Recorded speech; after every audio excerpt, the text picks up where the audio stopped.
Esperanza. Hello, my friend Irwin. Good morning. Good morning. It is morning. Exactly. And here we are. This is final episode, incredibly, of season four, before we embark on season five. So I guess this topic is sort of fitting. It is, I guess we could call this episode Getting Here, right? And let me ask you, how many episodes have Oh we my goodness.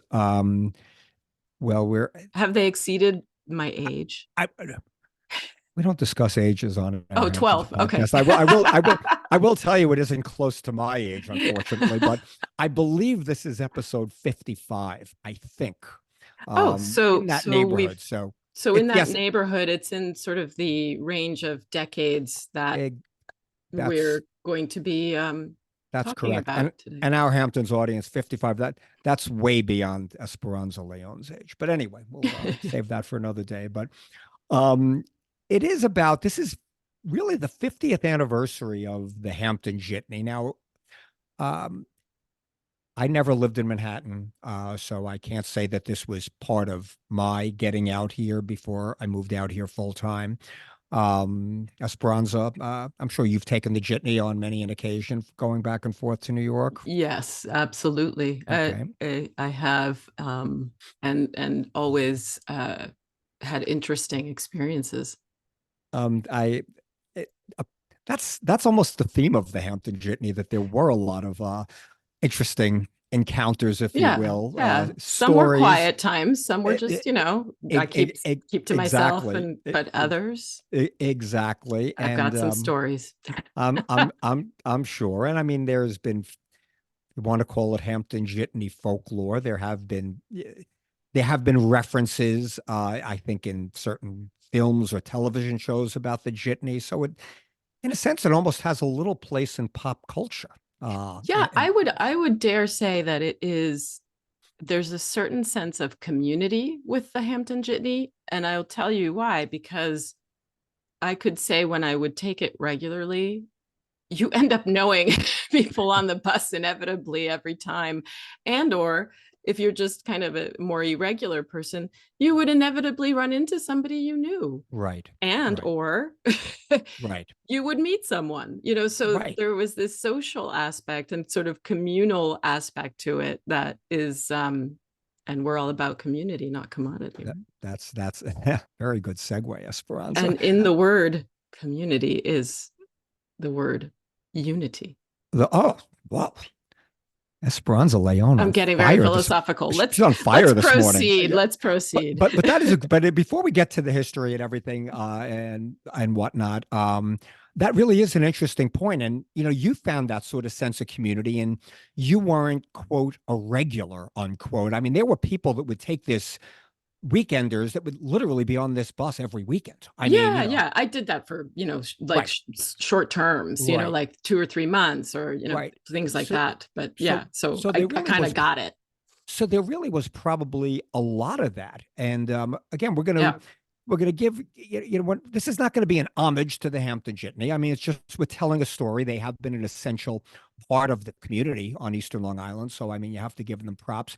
I actually reached out and sent an email to the Hampton Jitney telling them about this episode. I didn't get a response. It's possible I didn't have the right email address. It went into their junk file. I have no idea, but we did try to see if they would want to come on, a representative, Mr. Lynch or somebody. But so what we're going to do is we pulled some information, a couple of good stories from Hamptons.com. TJ Clementi. His story is actually, Esperanza, on the Hampton Jitney's LinkedIn page. Okay. So I guess that's that's sort of their endorsement. Dan's papers also, about 10 years ago, wrote a Hampton's Jitney story, which we'll touch on, as well as a Mhm. couple of blurbs from the New York Times. But if we wanted to start at the beginning, Esperanza, the very beginning was 1974.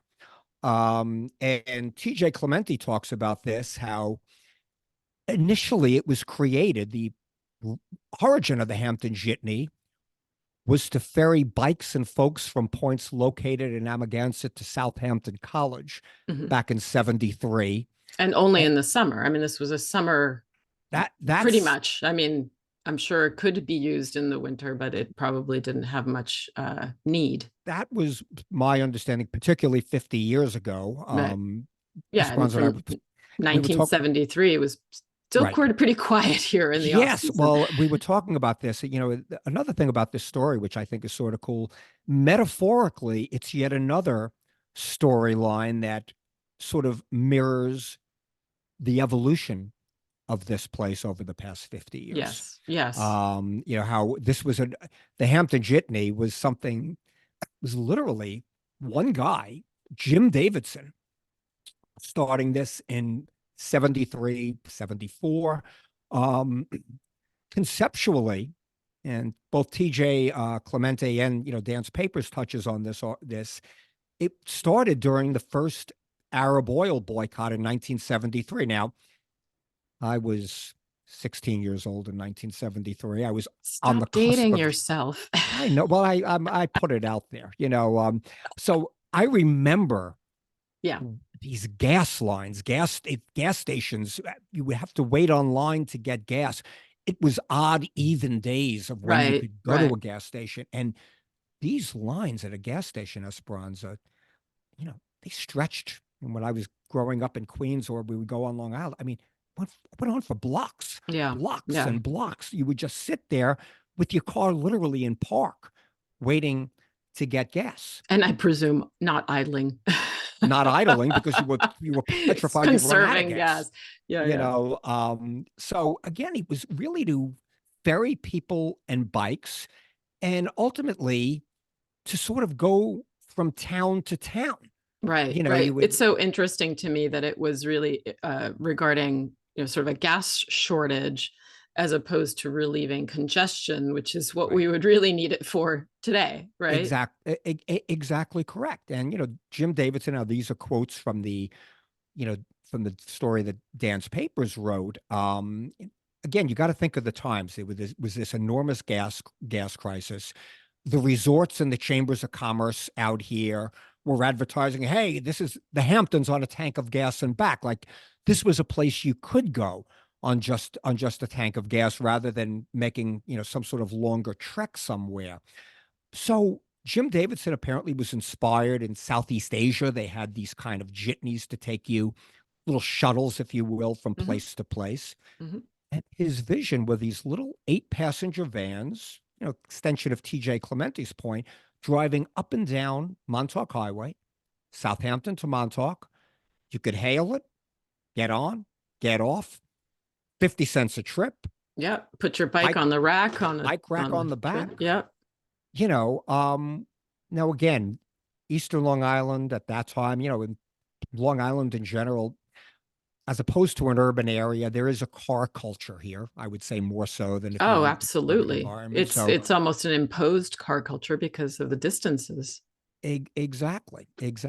So there was a car culture. There was very little really, walking was not really out here. Well, yeah, not realistic to walk between Southampton and East Hampton, unless you're Stephen Talkhouse or something like that. Exactly. And the trains, which we know would be a direct, competitor to ferry people between towns and villages, absent.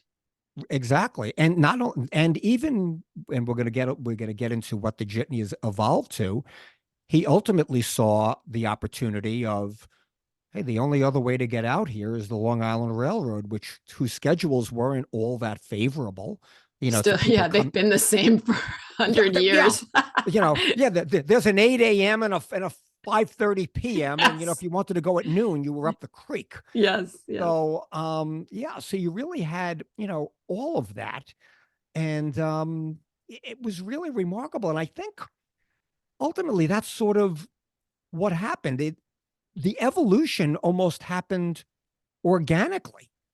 Right. I mean, well, yeah, I think that, what we were talking about, the seasonality of this place didn't provide a lot of business in the off season for this to be viable.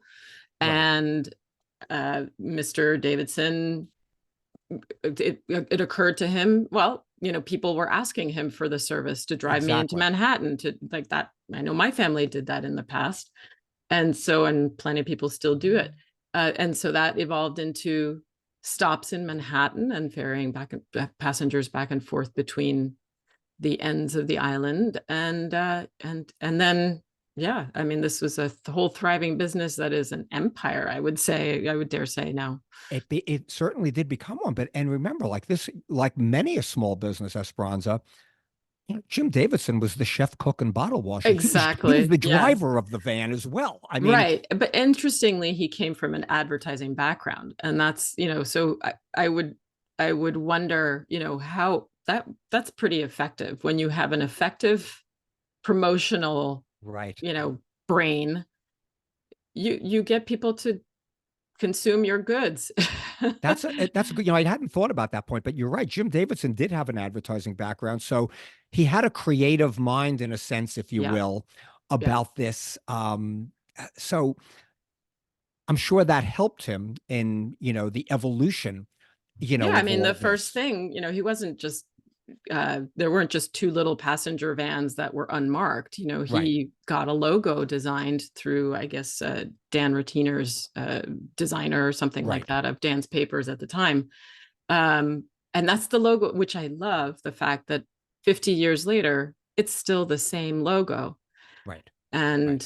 And as we're talking about the evolution, we all know that there's that sort of wave of a swoosh underneath the Right. logo. Well, I had no idea. You had no idea. As it turns out, it was designed by Roy artist Roy Lichtenstein. Lichtenstein. Amazing. Yeah. So it's just the whole, like I said before, the idea of Hampton Jitney as part of the community it's easy to see with even that. You have Roy Lichtenstein, who was out here, an artist who lived out here, contributing something to this enterprise as well. It's Uh, really neat. 1,000%. And again, just really, and it's like really, I'm not going to use the term rags to riches. It wasn't that it was a rags to riches story, but it was just how this business evolved, from this, again, these little late passenger vans. And, in the Right. story in Dan's papers, they refer to it, how there was like a party atmosphere on these vans No, for the I first bet. couple of Yeah. years, right? Yeah. Yeah. Like everybody was meeting, it was festive. We were all coming out to Eastern Long Island. Dan references it in this article, how at this point, Jim Davidson saw that this is what this is really the direction and where the Hampton Jitney was headed and what it could actually be. Mm-hmm. And his little going up the highway, down the highway, Southampton to Montauk, he Yeah. 10, discontinued it. 10 passenger Yeah. vans, right? I mean, yeah. Yeah. I mean, he discontinued it. Also, it corresponded with the end of the quote gas The gas crisis. So crisis. Right. Right. it really, the timing of all this is interesting, how, hey, this newer and better opportunity presented itself Mm-hmm. while his old idea was sort of dying Yeah. Yeah. because of, of the changes. And so these little 8-passenger buses started going by the wayside and turned into, I guess, in the mid to latter part of the 70s, the larger, big coaches that you see now. And, it's always, and it's spoken about, even Wikipedia touched on it, how it was remarkable how on time these buses really were, considering all of the traffic. I guess the drivers, I remember you hear these stories, they used to communicate with each other. They knew every back road. You would see them. I remember seeing them on the LIE when I was commuting here from Great Neck, Esperanza, and all of a sudden we'd see the bus on the service road. And I'd Yeah. say to Rachel, my How'd wife, they, how'd they, yeah, I'm getting on the service road now because the Hampton Jitney knows something we don't, I know. From right? taking that bus for many years, I learned those routes and started Exactly. But using all of a them. sudden, Yeah. along exit 60, I'm on a bumper to bumper Long Island Expressway while the Jitney is on the service road. Yeah. You learn very quickly. And again, it gets more into the story of how, just again, how any business really grows. And it talks about how Jim Davidson started handling the reservations out of his own home. And which, as it grew, he then moved to, I don't remember this one in particular. Maybe you do, Esperanza, when He was actually on a large inside a former potato barn on Butter Lane in Yeah. Bridgehampton. Yeah. There are a You bunch of know, barns there. Yeah. and the reservations were taken over the phone, and the buses were also in that building. Now, in 1982, so we're going back 42 years. Now, at this point, the Hampton Jitney's been around for 8 years. So this is a company that's 8 years old. And that's when Jim Davidson moved his offices to where they are now, right on County Road 39 in Southampton, the Omni Right. The building, we Omni all building. refer to, Right. right? Yep. Yep. And now this is a good story, Esperanza. Again, this is before my time. I don't remember the catering hall there called the Gold Crest Manor. I don't remember that because Southampton, East Hampton were very different. It's probably way like it was back in the 60s, but I have Right. a vague recollection of the skating Oh, you rink. do? I don't Okay. know. I feel either some people talked about it or I got the last dregs of it. Okay. I can't quite remember. Okay. What I'm Esperanza is looking for referring the to, and dates. this is again in one of the articles we're pulling for this podcast.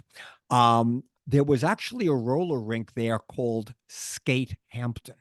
And now you got to realize, I mean, if you have an ice skating rink, a roller skating rink, what have you, you need a pretty big space for that, like a big wide open, you can't have a little 10-foot track or people are going to be bumping into each other. So, but unfortunately, it's a shame, really. That's a pretty cool idea, a roller skating rink. Yeah. We There's touched one on, still in Greenport. right. We actually touched on this in a prior episode, Esperanza. I remember telling you about when I used to go to the roller skating rink in Elmont, Long Island called Wallcliff. I mean, but I But I can't remember digress. which, yeah, it was a while back, but I remember this. But so this Omni building, I mean, again, so you had this big building that he had a garage for all his fleet of vehicles. I mean, they had to store the buses somewhere. They had to, Right. I guess, maintain the buses. Yes. So it became that. There was a lobby Yeah. for the customers. There was a national car rental service.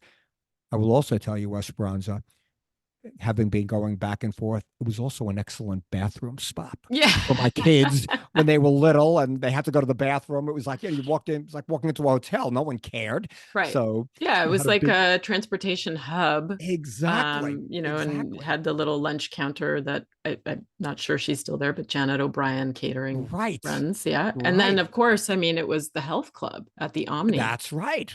with racquetball and everything else. It Yeah. was a big deal. Yeah. Yeah. I mean, so like again, and really, we continuing to going back to the beginning. I mean, what this idea morphed into and what it became. And he had, again, props to him. He had the foresight, to buy Vision. this, Yeah. Yeah. Really. property, and everything else. I mean, really, um, just a, just a fantastic, fantastic story, Yeah. Yeah. of how And of of how he of did all this. of success, and then of course the sad sort of turn of events with the founder Jim Davidson, Right. then taking sick and dying. But the family that has been running the Jitney services since, I mean, they'd bought it before he died. The Lynches have continued to grow this amazing business. It No, really no is question. amazing. I I mean, don't know of honestly, anything like it anywhere else, anywhere no, in this country. I don't know. I saw, yeah, exactly. I mean, yeah, it's a good point. Is there such a thing as the Cape Cod jitney? Right. Well, I don't know. I don't Yeah, know. yeah, exactly. Maybe. I mean, but we don't know. But to your point, and it really is true. Now, again, Jim Davidson got sick at a very young age. He got sick when he was in his mid-40s. He ultimately passed away when he was 48 years old. Knowing he was sick, I mean, Jim sold the jitney, Jim Davidson, and the building, the property in Southampton to Brett Lynch. Now the Lynches apparently owned the Bridgeport to Port Jefferson ferry, Hmm. still in existence. I mean, Oh yeah. people up island that are going, from on Long Island that want to go to Connecticut and into New England. I mean, that's the ferry they take. Yep. And there's also a tugboat company in the port of New York that they apparently owned. And Esperanza, you made the point when we were talking about this earlier. So this is a family that um, they had transportation experience. They In their understood this. genes. Yeah. They understood this industry, Yeah. so they continued to expand this. Now, so they bought it, according to this article we're reading, they bought it in 88. They added a service to the west side of Manhattan because I believe there was a period of time, Esperanza, you were only getting on the buses on the east side. I don't think they went all Yes. the way to the west side. Mm, But then they expanded it to the west side, to Brooklyn. Now, the Boston Jitney, so like they created a jitney that brings people across to their ferry in Bridgeport. mhm. Very smart. No, Uh, very. I mean, It's and so and again, I go back to the idea of, this is a way to take cars off the road, if you will, wherever possible. that's completely true. Yeah. And whether, in a sense, that was Jim Davidson's original vision because it was happening during a gas crisis. I don't know if that ultimately became the vision as the company grew, but Well, I think it may be now. you would think. I think it does. I think that's one of their, sort of their defenses, that there's this horrible congestion in Manhattan currently, and Right. the jitney and other, public transport options are helping to ease that. Yeah. I mean, look at the whole there's an obvious trend towards mass transit. I mean, this is something, here we go segueing and getting a little off topic, but hey, we do this in our Hamptons podcast. We've discussed this on prior podcasts about how had there been foresight earlier on to make the railroad go between the towns and this and that, there would be less pressure Yeah. on Yeah. on our current infrastructure. But Right. And it's interesting because, speaking of the railroad, even early on with the jitney, when Jim Davidson wanted to expand into Manhattan, there's that difficulty of getting permits and everything. But of course, you've got, surprise, surprise, like an entity as large as the Long Island Railroad seeing this small little business with basically still vans right, as a competitor. right, right. That And that's so interesting to me because of and we've talked about this, the enormous presence and impact of the Long Island Railroad on the East End. It changed the history of this place. And we know that they've used artists to hook people, to this resort, become what became a resort area since the late 1800s, since the 19th century. I'm so glad you brought that up. And to our Hamptons podcast audience, this wasn't in our little notes or anything else, but I mean, Esperanza makes really a terrific point. I mean, that is so true. I mean, the railroad did change everything, um, and it really is, to your point as well. It is funny how the railroad, the big, talk about a David versus Goliath Yeah, story. I mean, exactly. the massive, you know, Long Island Railroad was quaking in their boots a little bit at this guy with a couple of vans, Yeah. Yeah. shuttling people around. I mean, that's really pretty funny. But again, to continue the story of, the Lynches taking over the business. I mean, again, not only the jitney, the bringing people to the ferry, to get back here, but then they started in with excursions to Broadway shows, to sporting events. They would do trips to Florida in the winter. They created a service on the North Fork. And then they did the luxurious coach, the Ambassador, and the Ambassador still exists, doesn't it, Yeah. Yeah. Esperanza? Oh, of course. You Yeah. know, Yeah. I mean, it's interesting. Another parallel in the evolution of our area, right? Like yeah, what was started as a really, like, no frills, just easy, comfortable enough mode of transportation, then has had to evolve to offer a luxury right, service right, with, right, less people on it, larger seats, right. more leg room, Yeah, wine, if you right. like. Exactly, exactly. Yeah, I mean, again, another, I mean, what really, it's how we started this episode, really.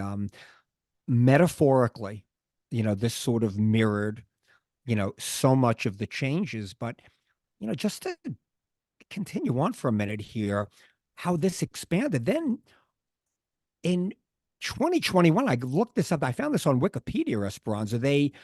Suffolk County, eliminated a couple of bus routes apparently, and then the Jitney took over those routes to operate Suffolk Transit, so a couple of their other buses.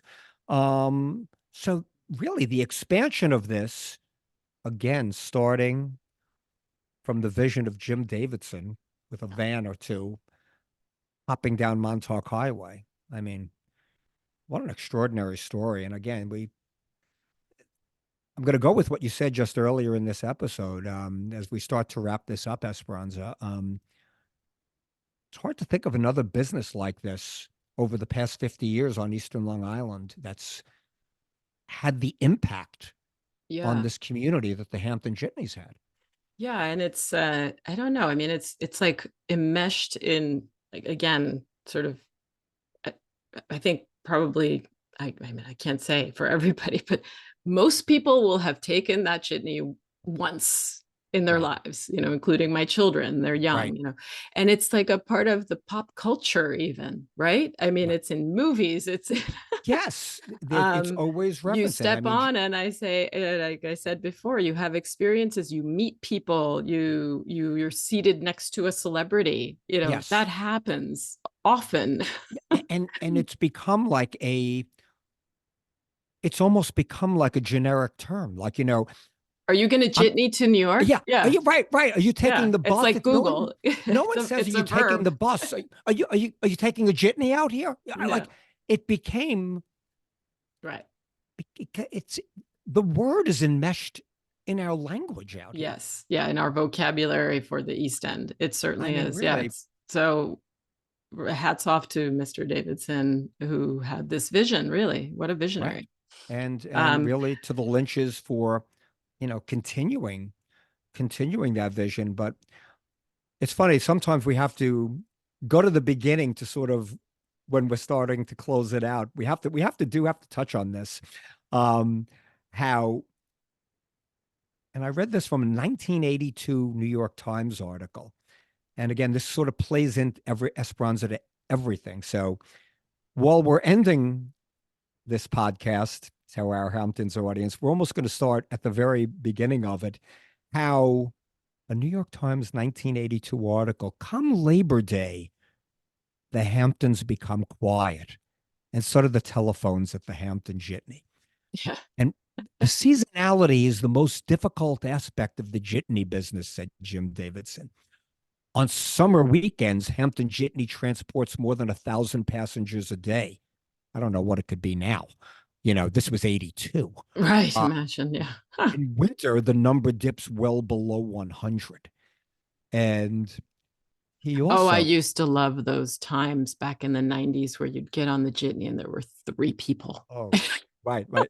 I mean, coming and going. right, wasn't great for the jitney. That had to be a loss. I But know, but I'm a snob that way. right. And he goes on here to, how he didn't. This is really interesting. We have to touch on this before we close. How he didn't push the company's growth by promoting the service aggressively in New York or slashing fares. The marketing was predominantly confined to Hampton's residents. Mhm.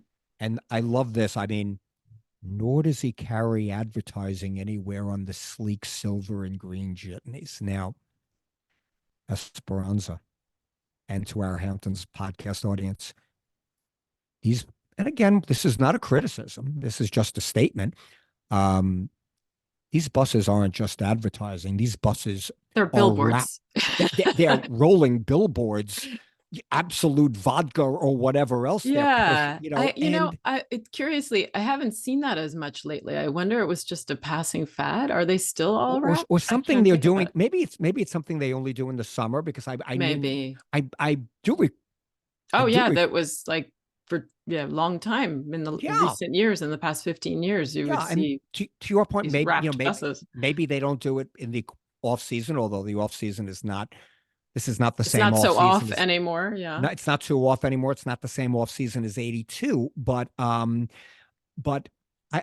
don't know the answer to that. But again, it's not a criticism. You go to a hockey game, every square inch of both the ice and the boards have ads on it. Same thing at a basketball game. I mean, Yeah, and not is only what for it is. the hockey team or the UBS arena or wherever it might Correct. be, but for Pepsi and Totally whoever true. else, right? Totally Heineken. true. But he didn't advertise, and he closed this out by saying why he didn't advertise. He said, "You like this line, Esperanza, when we spoke about it before.